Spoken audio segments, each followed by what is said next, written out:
Have you ever walked past an Amish homestead and noticed how every square foot of their gardens looks alive with abundance? Their plots are not just neat, they are overflowing with produce that seems to thrive without the modern tools and shortcuts many of us rely on. It makes you wonder, what exactly is their secret? Why are Amish gardens so consistently productive year after year while so many home gardeners struggle with depleted soil, pests, or lackluster harvests? That's what we're diving into today, and by the end you'll see how these old-world practices can transform your own backyard into a steady source of food and fertility. Amish gardening begins with the soil. At the heart of every Amish garden is an unwavering focus on soil health.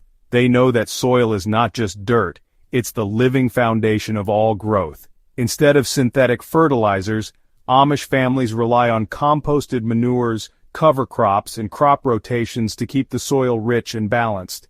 Their soil is never left bare. After one crop comes out, another, often something restorative like clover or rye, goes in. This living cover prevents erosion, adds organic matter, and keeps nutrients cycling right in the ground. Over time, this builds a depth and resilience in the soil that chemical quick fixes can never achieve. Another reason Amish gardens thrive is the seed itself. Many Amish families pass down heirloom varieties that are perfectly adapted to their local climate and soil. Instead of buying new seed each year, they practice careful seed saving, selecting the strongest and healthiest plants to carry their genetic line forward. This means their gardens grow plants with proven vigor, flavor, and resistance, season after season. Over decades, these varieties have adapted to the local conditions, making them much more resilient than many modern hybrids that need constant outside inputs to perform well. While it might seem a bit old-fashioned, tending a garden by hand actually lets the Amish notice things that most gardeners just miss. By being out in the garden every day, they're able to spot pest problems before they get out of hand, catch nutrient deficiencies early on, and deal with weeds before they really take over. Their gardens, might not be huge, but they're managed with a level of care and attention that machines just can't match.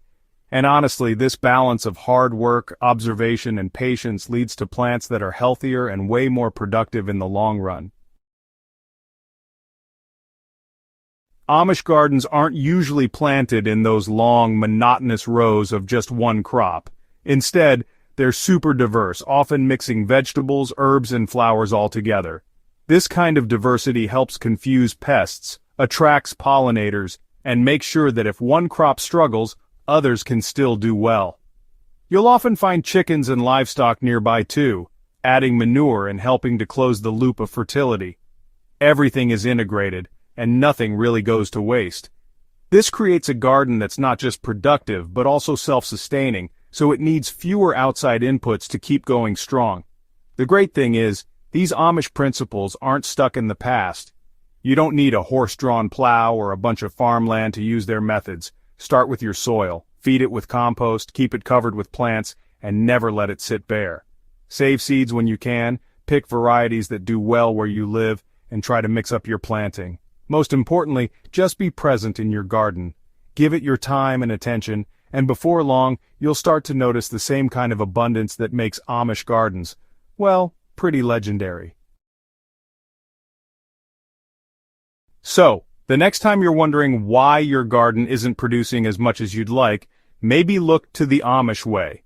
Their productivity doesn't come from shortcuts, but from steady care, looking after the soil, and a real respect for nature's cycles of growth. If this guide sparked some ideas for your own garden, go ahead and subscribe to Botanical Bliss for more timeless, no-nonsense gardening wisdom. And hey, share this video with someone who wants to unlock the real potential of their soil and plants.